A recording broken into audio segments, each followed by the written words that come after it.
오늘 본문 이제 1장부터 4장까지, 4절, 1절부터 4절까지 계속 이렇게 우리가 읽어보면, 이제 이스라엘 백성들이 포로로 끌려가서 그들이 이제 포로로 귀환했는데 이제 성전을 재건해야 되는, 그래서 성전을 다시 건축하는 일이 생겼죠. 그래서 그 중단된 그 성전을 다시 건축하라는 이러한 책망 또는 용기를 북돋워주는 그런 말씀입니다. 이 말씀은 스룹바벨과 여호수아에게 그리고 모든 백성들에게 하신 하나님의 말씀입니다. 그런데 여러분, 이 시대에 우리는 신종 코로나19 바이러스로 인해서 많은 교회가 무너졌습니다. 그래서 12,000에서 16,000 교회가 사라졌다고 얘기를 하고요. 우리나라에서 가장 큰 교단인 대한의수교 장로회 합동체, 여기에서 발표한 걸 보면 20만 명 이상이 교인 수가 줄었다. 그래서 이 대한의수교 장로회 통합 측이 자기가 장자교단이 됐다. 나는 내가 볼 때는 똑같다고 생각돼요. 통계를 제대로 내느냐 안 내느냐의 문제. 여러분, 면목상 교인으로 이름만 올려 있을 뿐이지 교회에 나오지 아니하고 많은 사람들이 흩어져 있습니다. 그런데 이 교회에 나오는 사람들도 마음들이 흐트러져 있다는 것입니다. 그래서 이 성전이 무너졌다는 것이죠. 이 시대에 이 성전이 무너졌어. 이 성도들이 무너져서 돌아오지 않고 있기 때문이고, 많은 사람들이 교회에 돌아오지 않을 뿐만 아니라 많은 사람의 마음이 흐트러져서 하나님으로부터 마음을 잃어버렸다는 사실입니다. 이 교회가 성전이 되지 못하고 있다는 것이죠. 또한 모든 사람들이 육체의 편한 것에 길들여져 있습니다. 또한 편한 예배를 드리고 편한 신앙생활을 찾고 있다는 사실입니다. 여러분, 이 시대의 성전은 누울 성전이라고 하는 것입니다. 마태복음 26장 61절이나 요한복음 2장 21절은 이 성전이 예수 그리스도의 몸이라는 걸 알 수가 있습니다. 에베소 1장 22, 23절을 보면 그 예수 그리스도의 몸은 교회라는 것을 말합니다. 여러분, 이 성전은 교회라는 것이죠. 그리스도의 몸이면서. 또한 고린도전서 12장 27절을 보면 이 성전이라는 것은 각 직체의 성도들을 말해주고 있는 걸 알 수 있습니다. 또한 에베소 2장 21절을 보면 이제 이 그리스도 안에서 서로 연결된 성도들, 이게 바로 교회라는 것이죠. 그래서 성도들은 너희가 성전인 것을 알지 못하느냐? 이 성전은 성소입니다. 그래서 이 성도들은 성소를 말하는 것이고, 이 성소들이 서로 연결되어서 연합하는 게 교회라는 것입니다. 그래서 성전이 교회라는 것이죠. 이 시대에 무너진 성전을 건축해야 합니다. 성전의 각 지체들이 이 성도들이기 때문에 이 성도들이 스스로를 성전으로 다시금 건축해야 되는 리빌딩이 필요한 이 시대입니다. 그래서 이 교회를 또다시 재건해야 된다는 이 사실을 우리는 기억해야 할 것입니다. 이 시대에 무너진 성전을 건축하라. 어떻게 하라고? 4절을 말해주고 있습니다. 스스로 굳세게 하라는 거죠. 스스로 마음을 굳세게 하지 않고는 다시금 내 자신을 그 하나님 앞에 온전히 서게 할 수 없다는 거죠. 또한 이 땅 모든 백성이 스스로 굳세게 하여 일할지어다라고 말합니다. 여러분, 우리가 스스로 하나님 목전에서 일을 해야 됩니다. 성경을 읽어야 됩니다. 기도를 해야 됩니다. 찬양을 불러야 됩니다. 부단히 예배드리고 영적인 일을 우리는 늘 해야 된다는 것입니다. 하나님의 일로 헌신해야 된다는 거죠. 모두 다 잊어버렸다는 것입니다.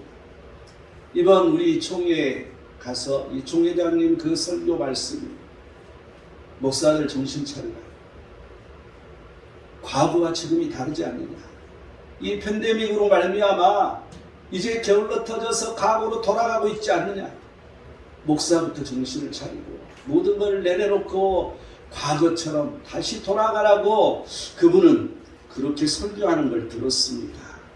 여러분, 그렇습니다. 모두가 다 목사부터 시작했어. 평신도에 이르기까지 모두가 다 그 마음을 하나님에게서 뺏겨서 다른 곳에 육체적인 것으로 빼앗기고 있다는 거죠. 그런데 그것을 모르고 있다는 것입니다. 자기 자신이 다 모르고 망각하고 살고 있고, 또한 그러한 것을 안다 할지라도 그 순간 내 육체의 편해짐이 내 육체가 내 마음대로 하지 못하도록 만들고 있다는 사실입니다. 또한 내가 너희와 함께 하노라고 말합니다. 하나님이 함께 하셔야만이 우리가 그 무너진 성전을 건축할 수 있다는 거죠. 이 시대에 이 성전을 건축하는 것은 하나님이 함께 하실 때만 가능하다는 것입니다. 이 시대에 무너진 성전을 건축하라. 어떻게 무너진 성전을 재건할 수 있을까? 여러분, 무너진 나를 다시 건축하는 것입니다. 첫 번째 5절을 볼까요? 너희가 애굽에서 나올 때 내가 너희와 언약한 말과 나의 영이 계속하여 너희 가운데 머물러 있나니 너희는 두려워하지 말지어다. 여러분, 첫 번째는 말씀과 성령이 계속 머물게 하는 것이죠. 이 성전을 재건하면 다시 건축하면 계속해서 말씀과 성령이 머문다고 하나님은 말씀해 주고 있습니다. 우리가 우리 자신을 다시 건축한다는 것은 그 하나님의 그 성령과 하나님의 그 말씀이 계속해서 머물러 있어야 된다는 것이죠. 우리는 말씀을 잃어버리고 살고 있습니다. 우리는 그 성령 충만한 것을 잃어버리고 살고 있다는 거죠. 이 시대에 무너진 교회와 우리 자신을 건축하려면 6절은 말합니다. 말씀과 계속 성령이 계속 머문다고 말하고 있죠. 그러면서 두려워하지 말라고 있습니다. 두려워하지 말라는 것이죠. 내가 돌아가는 것을 두려워할 이유가 없습니다. 내가 돌아가는 게 싫어지는 것이죠. 내가 돌아가는 게 왠지 내 몸이 움직여지지 않는 거죠. 우리는 두려움 없이 돌이켜야 할 것입니다. 또한 6절은 말합니다. 만군의 여호와가 이같이 말하노라. 조금 있으면 내가 하늘과 땅과 바다와 육지를 진동시킬 것이요. 여러분, 나를 리빌링해서 나를 재건하고 나를 다시 건축하면, 여러분, 그러면서 기다리고 있으면 온 세상이 진동할 일이 생긴다는 것입니다. 여러분, 항상 내가 돌아왔는데 아무 일도 없는데요. 여러분, 내가 돌아와서 그 하나님을 기다리라는 것입니다. 이 무너진 교회를 다시 하나님의 일로 회복하여 기다리라는 것이죠. 하나님께서 역사하신다는 것입니다. 그냥 하나님은 내버려 두시는 것이 아니라 우리가 돌아와서 자기 자신을 다시 성전으로 성소로 건축한 자들에게 뿐만 아니라 이러한 자들이 모여서 이 교회가 온전히 세워지는 다시 건축되는 이러한 일에 하나님이 진동케 하신다고 말씀해 주고 있습니다. 이 시대의 교회와 자신의 무너진 이 성전을 건축하려면 어떻게 해야 된다고 그랬어요? 말씀과 성령이 회복되어야 된다고 그랬어요. 그런데 어떻게 하면 말씀과 성령이 회복될 수 있을 것인가? 고린도전서 3장 16절은 너희가 하나님의 성전인 것과 하나님의 성령이 너희 안에 계시는 것을 알지 못하느냐고 말하죠. 또한 17절 계속 가서 보면 하나님의 성전은 거룩하니 너희도 그리하니라. 우리 안에 성령 하나님께서 계시는데 그 성령 거룩한 성령이 우리 안에 회복되어야 된다는 것입니다.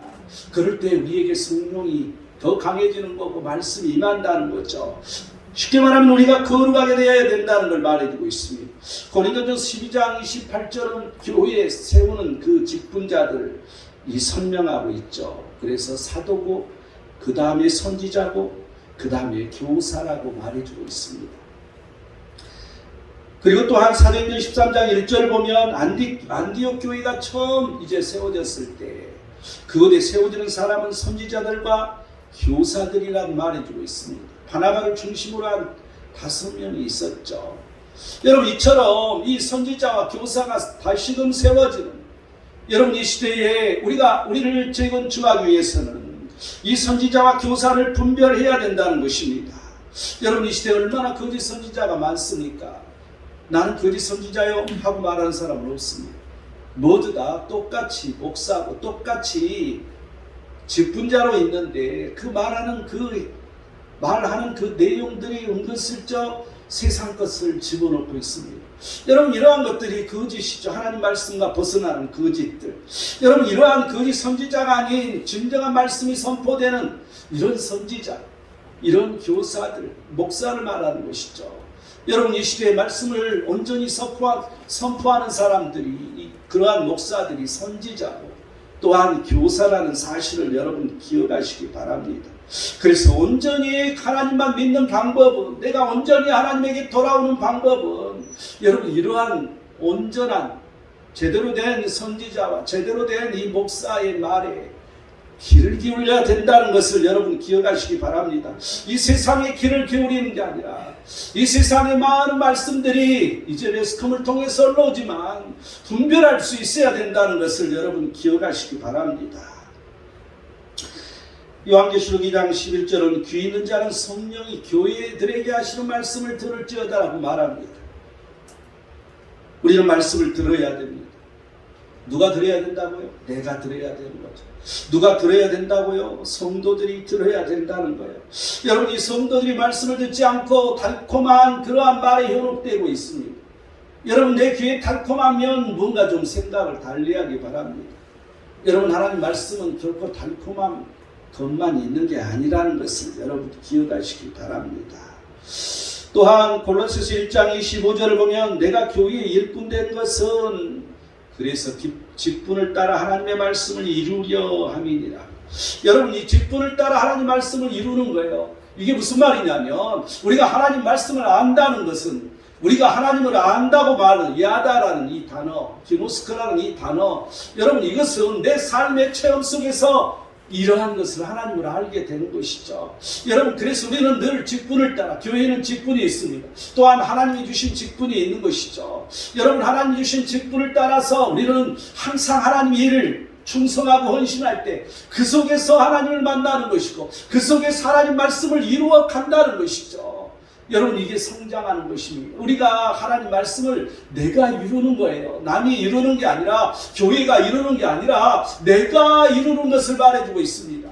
항상 우리는 그 말씀을 듣고 말씀을 이루는 그 하나님의 일꾼으로 이루어야 된다는 거죠.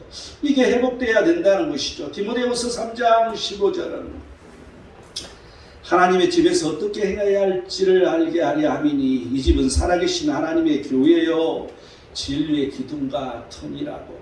여러분 이 교회는 하나님의 뭐가 돼야 된다고? 교회가 돼야 돼요. 여러분 이 교회에 있는 이 성도들은 뭐가 돼야 된다고? 진리의 기둥, 진리의 터가 돼야 된다. 여러분 우리는 말씀의 기둥이 되어야 돼요. 우리는 말씀의 터가 되어야 됩니다. 그러할 때 이 교회가 하나님의 교회가 되는 것이죠.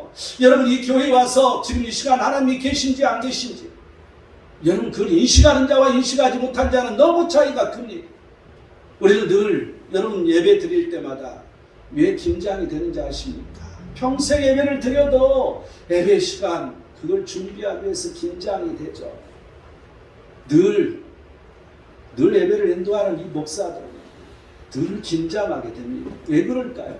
하나님이 살아계시기 때문에. 왜 그래요? 그 하나님께서 우리를 인도하시고 우리 함께 지금 이 공간에 역사하시기 때문에 우리는 그러한 것을 위해서 기도하고 예배를 준비합니다. 그러한 것들을 우리는 믿고 우리는 예배를 드리는 것이죠.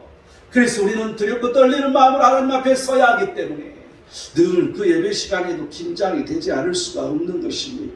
우리는 늘 그 진리의 말씀에 기둥이 되어야 된다는 이 사실을 여러분 알아야 됩니다. 에베소 3장 10절을 보면 이제 교회로 말미암아 하늘에 있는 통치자들과 권세들에게 하나님의 각종 지혜를 알게 하리라고 하리하심이라. 여러분 하늘에 있는 통치자들, 권세들 누구야 이게? 여러분 이것은 이제 약한 세력들이라고 말할 수도 있겠죠. 물론 천사들이라고 말할 수도 있겠죠. 그런데 이 교회가 하나님의 각종 지혜를 이 세상에 드러내야 된다는 것입니다. 이 각종 지혜라는 게 말씀이지 않습니까? 우리는 그 하나님 말씀을 통해서 이 세상에 또한 이 영적인 싸움에서 우리는 이겨야 되는 거죠. 승리해야 되는 거죠. 그런데 누가 해야 된다고? 교회가. 누가 해야 된다고? 성도들이. 우리들이 해야 된다는 사실입니다. 요한계시록 2장 17절은 귀 있는 자는 성령이 교회들에게 하신 말씀을 들을지어다 이렇게 말하면서 이제 감추었던 만나를 준다고, 또한 흰돌을 준다고. 여러분 그런데 흰돌 위에 써져 있는 그 이름은 비밀이라고. 여러분 그 흰돌은 예수 그리스도를 상징하고 있습니다. 그런데 그 돌 위에 내 이름이 써 있는 게 중요한 것이죠. 여러분 내 이름이 이제 그 예수 그리스도 안에서 기록되어 있어야 돼. 우리는 감추어졌던 만나와 힌도를 받을 수 있는 사람이 되어야 됩니다. 하나님 말씀을 들음으로 늘 감추어졌던 만나를 볼 수 있어야, 들을 수 있어야 돼. 팬데믹으로 무너진 이 교회와 무너져가는 이 성도들의 이 시대에 우리는 진리의 성령을 회복해야 됩니다. 성령으로 말씀을 선포하고, 성령으로 기도하고, 성령으로 찬양하고, 성령으로 예배하고, 성령으로 하나님 일을 더 열심히 해야 된다는 이 사실을 여러분 기억해야 됩니다. 우리는 항상 성령 충만하여 말씀을 선포하고, 성령 충만하여 하나님의 일을 열심히 하게 될 때, 그러할 때 하나님 말씀이 우리에게서 이루어져 간다는 것입니다. 여러분, 죽어가는 내가 살아난다는 것입니다. 여러분, 내가 죽어가고 있지 않습니까? 여러분, 이 시대에 내 마음이 흐트러져 있으면 죽어가고 있는 것입니다. 이 시대에 하나님을 잃어버리는 것은 내가 죽어가는 증거입니다. 여러분, 죽어가는 내가 살아나는 일이 바로 이것이라는 것입니다. 이 시대에 무너진 성전을 건축하라. 두 번째 7절을 볼까요? 또한 모든 나라를 진동시킬 것이며 모든 나라의 보배가 이르리니 내가 이 성전의 영광이 충만하게 하리라. 만군의 여호와의 말입니다. 여러분, 두 번째, 우리를 리빌딩 하려면 하나님의 영광이 충만하게 하라는 것입니다. 나에게 하나님의 영광이 충만하고 또한 이 교회에 하나님의 영광이 충만해야 된다는 것이죠. 고린도후서 4장 4절을 보면 그리스도의 영광이라고 말하는데 그게 복음이라고 말해주고 있습니다. 여러분, 우리에게 복음이 충만해야, 그리스도의 영광이 우리에게 충만해야 된다는 것입니다. 이 무너진 교회와 무너진 이 내 자신에게 하나님의 영광이 그러면 충만하게 하려면 어떻게 해야 충만하게 할 수 있을 것인가? 고린도서 6장 16절은 하나님의 성전과 우상이 어찌 일치가 되리요? 이렇게 말합니다. 우상이 없어져야 된다는 것이죠. 여러분, 이 시대의 우상은 하나님보다도 내가 더 귀중하게 여겨서 하나님을 제껴버리는 것이 있을 때, 이게 바로 우상이지 않습니까? 여러분, 우상이 없어져야 되는데 그러할 때 하나님은 나의 하나님이 되시고 또한 나는 하나님의 백성이 된다는 이 사실을 기억하시기 바랍니다. 우리는 성전이라고 말합니다. 우리는 늘 그 하나님의 백성이 되어야 됩니다. 요한복음 5장 44절에는 하나님께로부터 오는 이제 이 영광을 구하라고 말해주고 있는데, 여러분, 자신의 영광을 구하지 말고 하나님께로부터 오는 영광을 구하라는 거죠. 우리가 교회 생활하는 모든 일들, 교회 밖에 생활하는 모든 일들, 여러분, 내 영광을 구하는 것이 아니라 하나님으로부터 오는 영광. 여러분, 이건 복음일 것입니다. 우리가 하는 그 모든 일들이 복음하고 무슨 상관이 있냐고?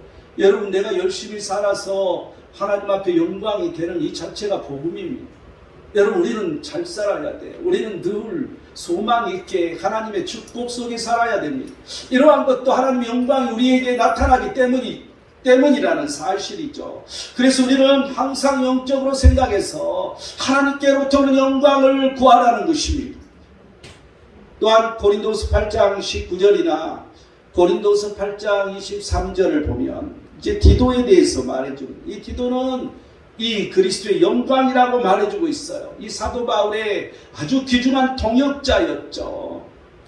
그런데 고린도서 8장 19절을 보면 주의 영광과 우리의 원을 나타내기 위하여 여러 교회의 택함을 받아 우리가 맡은 은혜의 일로 우리와 동행하는 자라. 여러분, 주의 종과 맡은 은혜의 일로 항상 동행하라는 것입니다. 여러분, 내가 복만 받으러 이렇게 교회에 온다면, 여러분, 내가 복을 받기 위해서는 하나님의 일에 충만해져야 되는데, 그러기 위해서 주의 종과 맡은 은혜의 일로 항상 디도와 같이 동행하라는 거죠.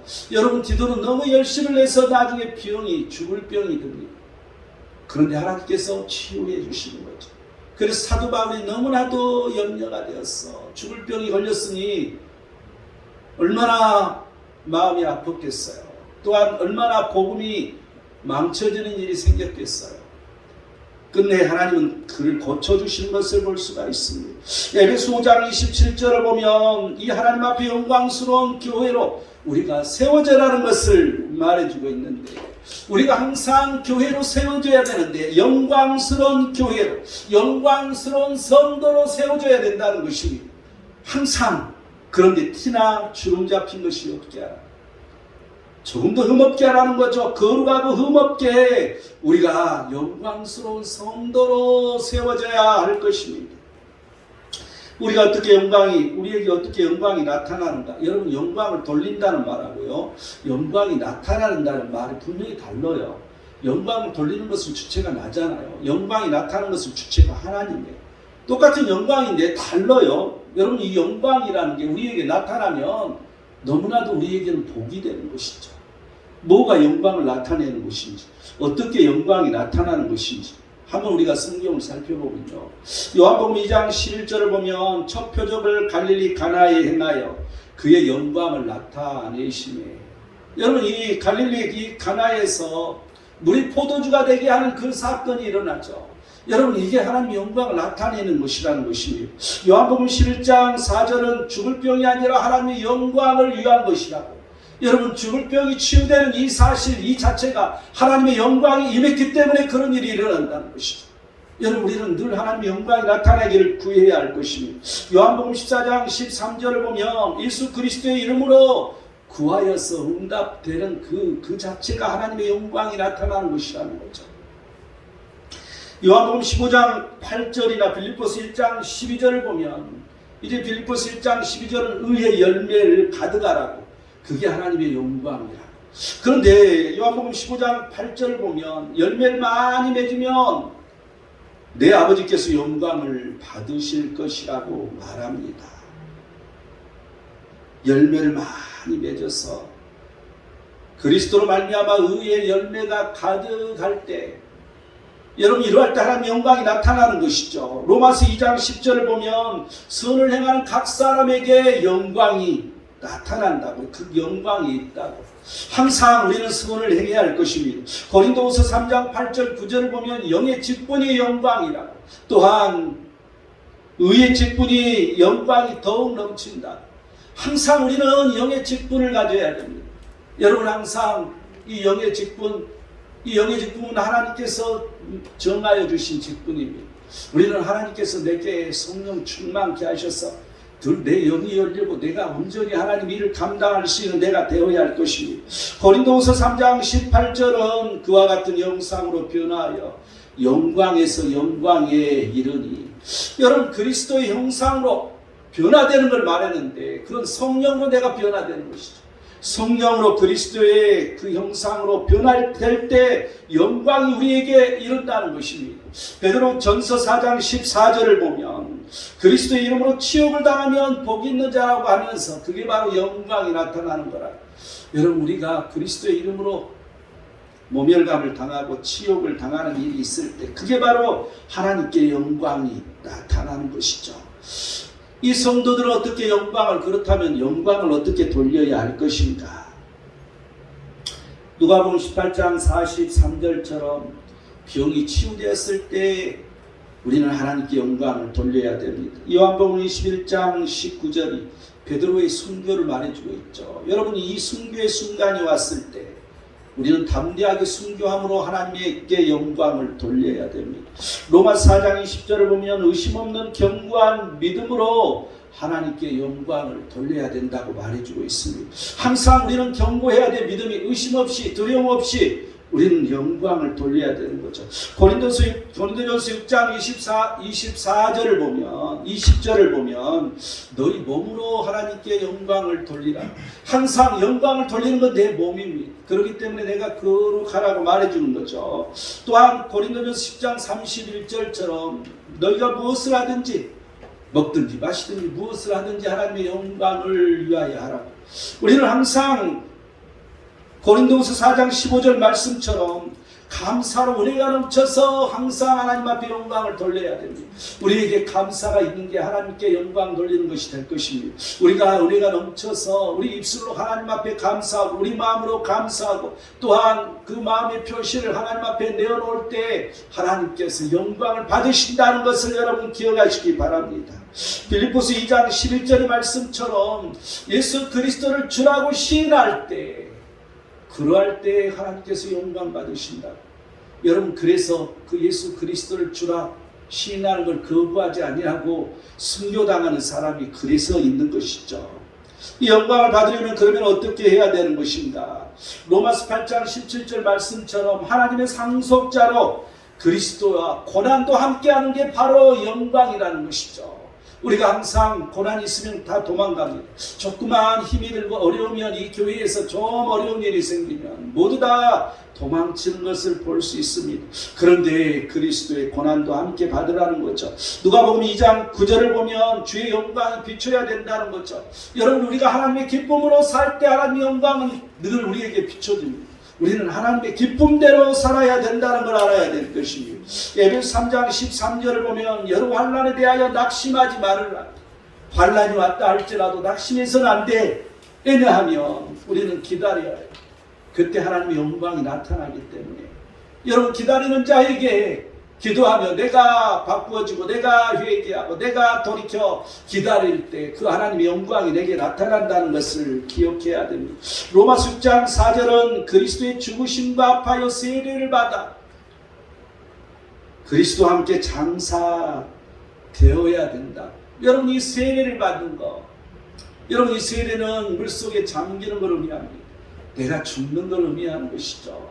여러분, 예수 그리스도께서 마귀의 권세, 사망의 권세에 빠졌던 것처럼, 십자가의 죽음이었던 것처럼 내가 죽어야 되는 것이죠.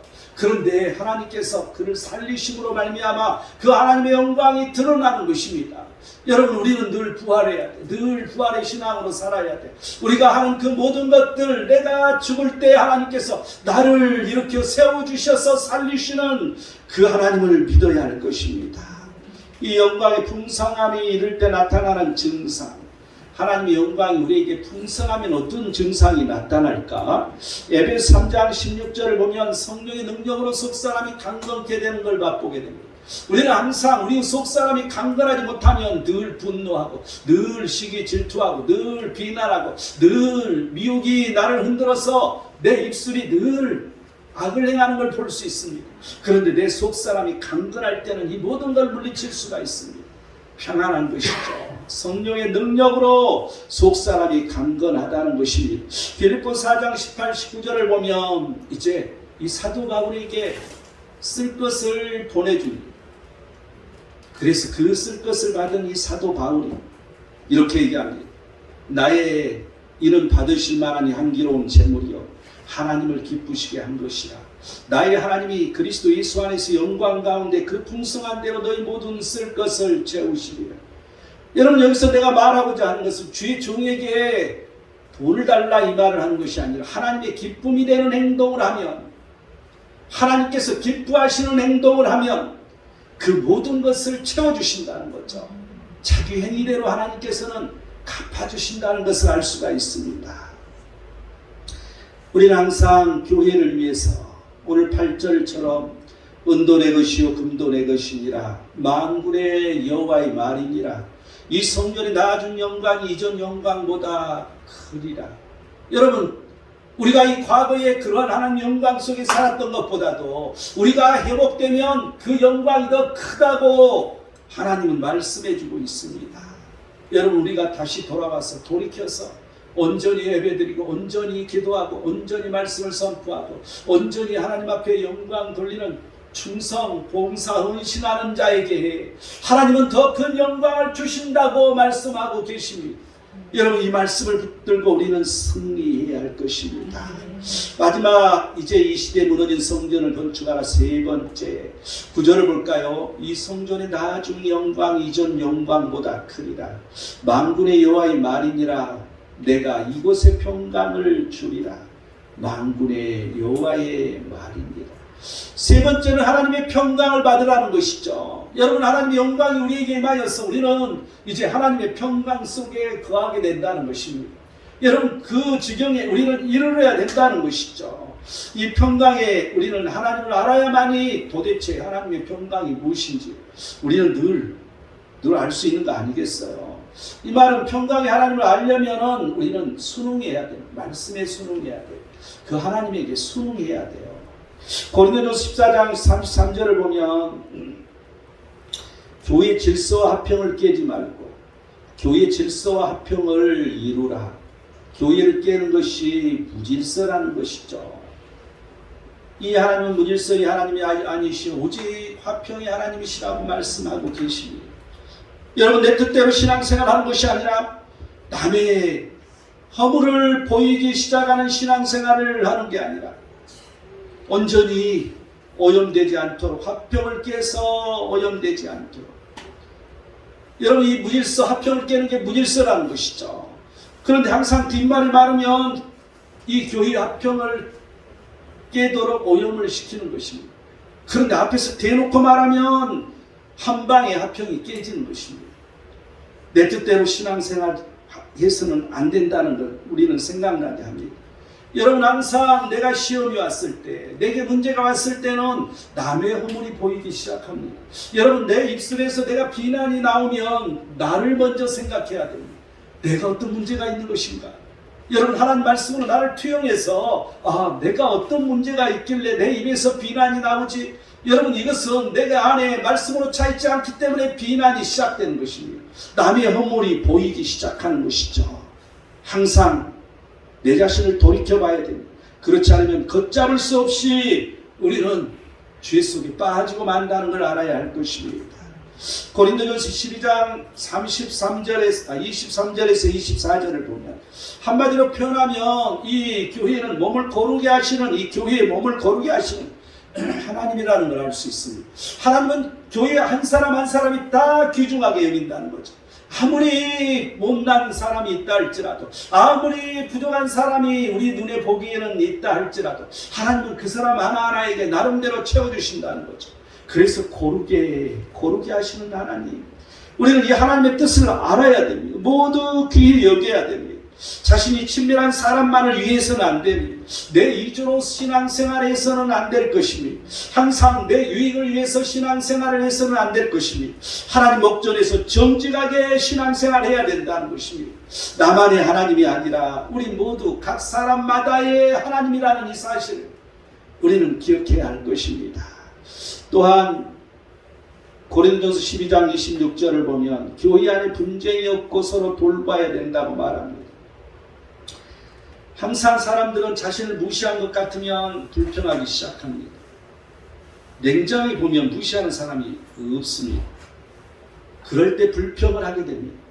그런데 불평을 하면 불만이 쌓여집니다. 그런데 불만이 쌓이면 비난이 나오기 시작하는 것이죠. 비난하다 보면 이제 시기질투가 일어나고 교회 분쟁이 일어난다는 것입니다. 우리는 늘 긍정적으로 생각하며 살아야 됩니다. 늘 우리는 복음으로 살아야 됩니다. 내가 이런 불평이 있고 불만이 있어서 교회 분쟁이 일어나는 것은 복음을 저해하는 일입니다. 교회를 망하게 하는 일이라는 것이죠. 우리는 복음으로 살아야 된다는 것은 늘 우리가 화평으로 긍정적으로 내 입술을 재갈을 물려서 아름다운 말만 할 수 있도록 만들어가야 되는 것이죠. 여러분, 생각에 생각을 더하면 죄를 행하게 된다고 내가 늘 말합니다. 그게 말씀이기 때문에 우리는 늘 용납하고 항상 너그럽게 살아야 됩니다. 그럴 때 하나님이 우리를 용서하시고 그럴 때 하나님이 우리를 긍휼히 여겨주신다는 사실을 여러분 기억해야 할 것입니다. 이 평강의 하나님이 교회 자신에게 임하면 사도행전 9장 31절은 든든히 교회가 서가는 걸 말합니다. 성도들이 든든히 세워지는 거죠. 또 하나님을 경외하고 성령의 1호가 진행된다고 말합니다. 또한 교인의 수가 더하여진다고, 그냥 더하여지는 게 아니라 많아진다고 말해주고 있습니다. 여러분, 교회의 부흥의 열쇠는 평강의 하나님께서 우리에게 임하는 것입니다. 결론을 맺겠습니다. 이 시대에 무너진 성전을 건축해야 되는 것이죠. 말씀과 성령이 계속 머물게 해야 됩니다. 하나님의 영광이 충만하게 해야 됩니다. 하나님의 평강을 우리는 받고 늘 그 평강 속에서 그 하나님의 기쁜 뜻을 헤아려 행하는 자들로 게으른 게 아니라 부지런히 열심으로 하나님을 섬겨야 할 것입니다. 이러할 때 나중 영광이 더 커지는 이러한 축복이 우리 모든 자들에게 임함을 축원드립니다. 기도하겠습니다.